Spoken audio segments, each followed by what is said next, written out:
Dragi prijatelji, dobar dan. Želeo bih da vam se u ime ekipe Totala zahvalim na velikom broju pitanja koji ste nam slali putem web sajta, Facebooka i YouTube kanala Total Srbija. Moje ime je Dragoljub, a vi gledate novu epizodu specijala Pitajte majstora, u kojoj ćemo se potruditi da damo odgovor na neka od njih.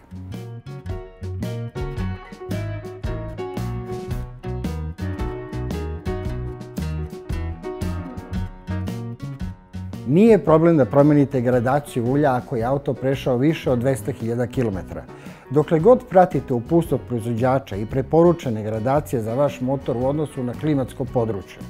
Naš savjet je da najpre gledate da ulje bude u istoj osnovi, u ovom slučaju sintetičkoj, a za nijansu viskoznije. Ako proizvođač ne navodi takvo ulje, provjerite da li navodi polusintetičko ulje i koristite njega. Dakle, u svakom slučaju držite se preporuke proizvođača. Možete se naravno uvek obratiti Totalu u Srbiji putem web sajta i društvenih mreža. Njihov stručni tim će vam na osnovu specifikacije motora dati preporuku odgovarajućeg Total ili ELF ulja.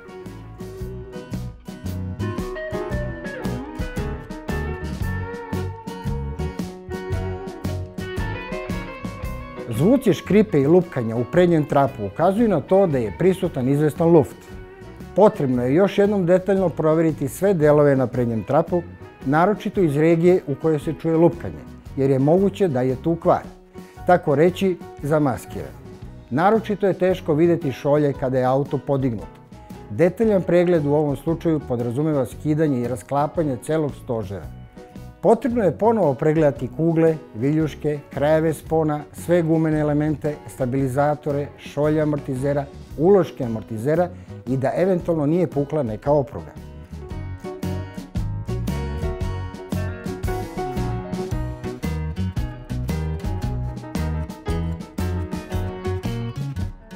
Trzanje nezagrijanog motora ukazuje na zaprljanje u sistemu za usis. Sistem za usis posjeduje elemente koji regulišu količinu vazduha i goriva. To su step motor, klapna gasa i tako dalje. Svi ti elementi se mogu vremenom zaprljati, istrošiti, pa je potrebno da vaš majstor prekontroliše svaki od njih.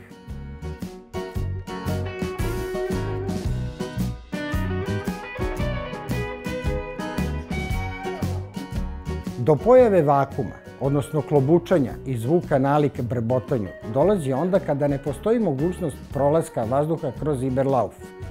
To znači da se treba pozabaviti nalivnim crevom, odnosno sistemom za sipanje goriva.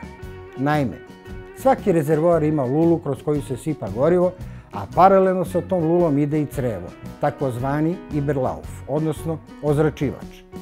To crevo omogućava da kada gorivo izlazi iz rezervoara, zapremninski umjesto njega ulazi vazduh. Ukoliko je to crevo zapušeno i ne postoji mogućnost da vazduh zameni mjesto benzina koji je potrošen, dolazi do pojave vakuma, odnosno klobučanja.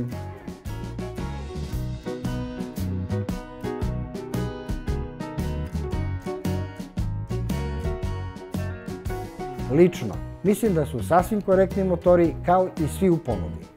Smatram da u 21. veku ne postoje loši motori, već dobri i mnogo dobri. Po mom mišljenju, vaš motor spada u dobre.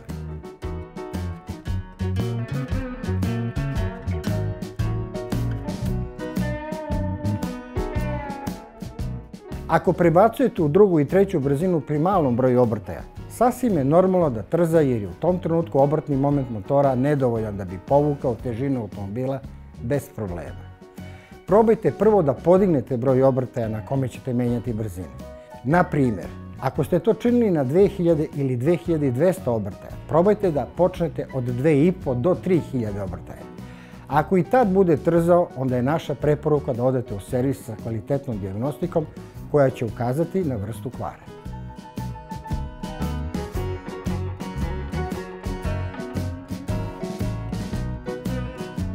Multigradna ulja, odnosno ulja koja imaju dva broja pre i posle W, su pogodna za korišćenje tokom cele godine i nema potrebe menjati gradaciju ulja kad se promeni godišnje doba.